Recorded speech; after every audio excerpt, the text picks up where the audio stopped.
गुरुଙ୍କ शिक्षा एवं ज्ञान आम जीवन आधार। गुरुଙ୍କ शिक्षा एवं ज्ञान आम जीवन आधार आ गुरुଙ୍କ आशीर्वाद आम ज्ञानर भंडार। वरेण्य सभापति महोदय, पूज्य गुरुजी गुरुमा वृंद एवं एठार उपस्थित मोर प्रियर भाई और भौणी मैंने आज ये पवित्र गुरु दिवस अवसर में मत कि कहवाई सुजोग मिलू निजक धन्य मन करुच्ची। जदि कहला बेले क्योंठी त्रुटि हुए ताल त्रुटि मार्जना करेंगे बोली मोर आशा और विश्वास। आज ये पवित्र सभा मु प्रथमे नतमस्तक हो प्रणाम जनाऊँगी से महान गुरु मानू जो मैंने केवल आमको पाठ पढ़ाती ना बरम आम जीवन अंधकार पथरे आलोकर दीप जलाती। आज हूँ सेप्टेम्बर 5 तारिख जहाँकि आम देश भारतर पवित्र गुरु दिवस। सेप्टेम्बर 5 तारिख खाली एक तारिख नुहे, यह दिन हूँ आम जीवन से महान गुरु मानू स्मरण कर दिन जो मानकर शिक्षा शासन स्नेह एवं आशीर्वाद आम भविष्य को उज्जवल कर। प्रिय बंधु माने, गुरु केवल चक धरी ब्लैक बोर्ड रे अक्षर लिखुवा जन शिक्षक नहंती। गुरु होउचंती अज्ञान ज्ञान को, अंधकार आलोक को, विफलतार सफलता को एवं जड़े साधारण छात्र छात्री जड़े महान मनुष्य करिवार पथ प्रदर्शक। सेथिपई कुहा जाय जे जेउठी ज्ञानर दीप जळे सेठी गुरुंकर उपस्थिति थाए। आम भारतीय संस्कृति रे गुरुजन मानकर स्थान केते उच्च ताहा आमे एही पवित्र प्रार्थना जानि परिबा। गुरु ब्रह्मा गुरु विष्णु गुरुदेव महेश्वर गुरु साक्षात परम ब्रह्म तस्मै श्री गुरवे नमः। अर्थात गुरु मानकु सृष्टि पालन और संहारर तीन महाशक्ति सहित तुलना करा जायछि। यार प्रकृत अर्थ होछि गुरु माने ही ब्रह्मा, गुरु माने ही विष्णु एवं गुरु माने ही महेश्वर।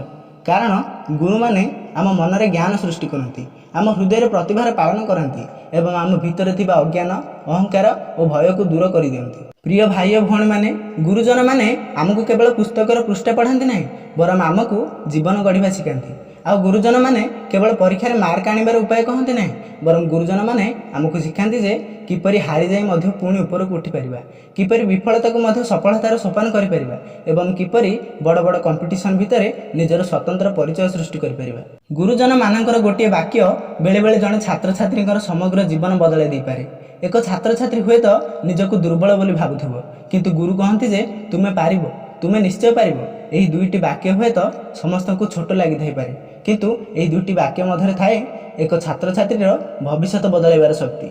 आज आम्भे माने स्कूल रे पाठ पढ़ुचंती, आम हाथ रे मोबाइल अच्छी, इंटरनेट अच्छी, कृत्रिम बुद्धिमत्ता अच्छी एवं असंख्य नुआ नुआ तथ्य मध्य आम आंगुठी टिपर अच्छी।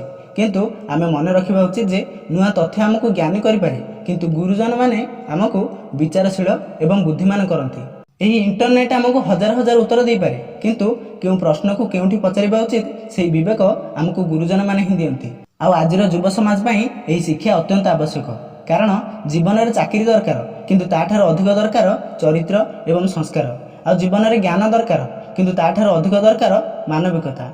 यही सब मूल्यबोध को आम भितर रोपण करथांती आम गुरुजन माने। आमे जतेबेले किछि लेखुथिले सेतेबेले केही जणे आम हाथ धरि लेखाउथिले। आमे जतेबेले मंच रे कथा कहबाकू भय करुथिले सेतेबेले केही जणे कहिथिले जे भय कर नाही, आगकू बढ़ी चल। आउ आमे जतेबेले विफल होई भांगी पड़िथिले सेतेबेले केही जणे आम कांधरे हाथ रखी कहिथिले जे एहा जीवनर शेष नुहे, पुणी थरे चेष्टा कर। सांग माने, सेही मनुष्य जनक केही जानिचंती कि सेही मनुष्य आउ केही नहंती, सेही मनुष्य होचंती आम गुरु।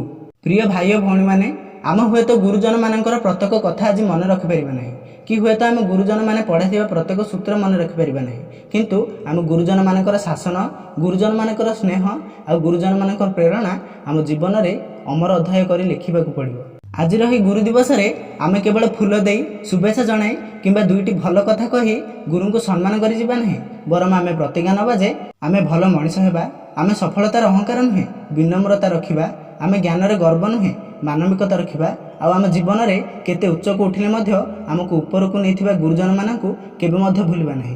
कारण गछ जेते मध्य उच्च हेले ताहार मूल को से केबे मध्य भूले नाही। सेहीपरि जड़े छात्र किंबा छात्री जेते बड़ चाकरी कले मध्य किंबा जेते बड़ नेता मंत्री हेले मध्य तार सफलतार मूल रे थिबा गुरु को केबे मध्य भूलिबा उचित नुहे।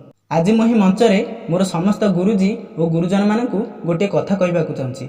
आमे आपण मानकर छात्र छात्री, आ आमर सफलता होची आपण मानकर सफलता एवं आमर उन्नति होची आपण मानकर प्रकृत परिचय। तेणु आज रे पवित्र दिवस रे आमे आपण मानक पाद पद्म रे आमर श्रद्धा कृतज्ञता एवं असीम प्रणाम जनाऊँ। शेषर मु केवल एतिकी कहबी जे ए जीवन में आमको अनेक मनुष्य मिलिबे, केही आम सह साथी होई चलिबे तो आउ केही आम हाथ छाड़ी चली जिवे, किंतु गुरुଙ୍କ शिक्षा सबुबेले आम सहित सारा जीवन रहिबो। ତେଣୁକରି ଗୁରୁ କେବଳ ଆମର ଅତୀତର ଶିକ୍ଷକ ନୁହନ୍ତି, ଗୁରୁ ହେଉଛନ୍ତି ଆମ ଭବିଷ୍ୟତର ସ୍ଥାପିତ। ଆଉ ଗୁରୁ କେବଳ ଆମକୁ ପାଠ ପଢ଼ାନ୍ତି ନାହିଁ, ଗୁରୁ ଆମ ଜୀବନର ଅର୍ଥ କ'ଣ ତାହାକୁ ଶିଖାନ୍ତି। ଏବଂ ଗୁରୁ କେବଳ ପଥ ଦେଖାନ୍ତି ନାହିଁ, ଗୁରୁ ଆମକୁ କଠିନ ପଥରେ ଚାଲିବାର ସାହସ ମଧ୍ୟ ଦିଅନ୍ତି। ସେଥିପାଇଁ ଆଜି ଏହି ମଞ୍ଚରେ ଗୋଟିଏ ସ୍ୱରରେ କହିବା ଯେ ଗୁରୁଙ୍କୁ ନ ମଣିବ ନର, ଗୁରୁ ହିଁ ସାକ୍ଷାତ ଈଶ୍ୱର। ତେବେ ଚାଲନ୍ତୁ ଆମେ ସମସ୍ତେ ମିଶି ଏମିତି ଏକ ଭବିଷ୍ୟତ ଗଢ଼ିବା ଯାହାକୁ ଦେଖି ଆମ ଗୁରୁଜନମାନେ ଗର୍ବର ସହ କହିପାରିବେ ଯେ ଏମାନେ ହେଉଛନ୍ତି ସେହି ଛାତ୍ରଛାତ୍ରୀ ଯେଉଁମାନେ ମୋର ସବୁଠାରୁ ବଡ଼ ଗର୍ବ ଓ ଗୌରବ। ମୁଁ ଏତିକି କହି ମୋ ବକ୍ତବ୍ୟ ଶେଷ କରୁଛି। ଜୟ ହିନ୍ଦ, ଜୟ ଭାରତ। ରୁହନ୍ତୁ ସାଙ୍ଗମାନେ, ଆପଣମାନେ ମୋର ଭିଡ଼ିଓ ଦେଖୁଛନ୍ତି କିନ୍ତୁ ଲାଇକ୍ ଏବଂ ସବସ୍କ୍ରାଇବ୍ କରୁନାହାନ୍ତି। ଆପଣମାନେ ସବସ୍କ୍ରାଇବ୍ କଲେ ମୋତେ ମୋଟିଭେସନ୍ ମିଳିବ, ଆଉ ଆପଣମାନଙ୍କର ଗୋଟିଏ ସବସ୍କ୍ରାଇବ୍ ମୋତେ ଏମିତି ନୂଆ ନୂଆ ଭିଡ଼ିଓ ବନାଇବାକୁ ପ୍ରେରଣା ଦେବ। ସାଙ୍ଗମାନେ, ଯଦି ଭିଡ଼ିଓଟି ଦେଖିବା ପାଇଁ ଭଲ ଲାଗିଥାଏ ତାହେଲେ ଚ୍ୟାନେଲକୁ ସବସ୍କ୍ରାଇବ୍ କରି ବେଲ୍ ଆଇକନ୍କୁ ପ୍ରେସ୍ କରିଦିଅନ୍ତୁ, ଯେଉଁଥିପାଇଁ କି ଆପଣମାନେ ଆମର ପ୍ରତିଟି ଭିଡ଼ିଓ ଦେଖିପାରିବେ। ରହୁଛି ସାଙ୍ଗମାନେ, ପୁଣି ଦେଖା ହେବା ଆଉ ଏକ ଭିଡ଼ିଓରେ।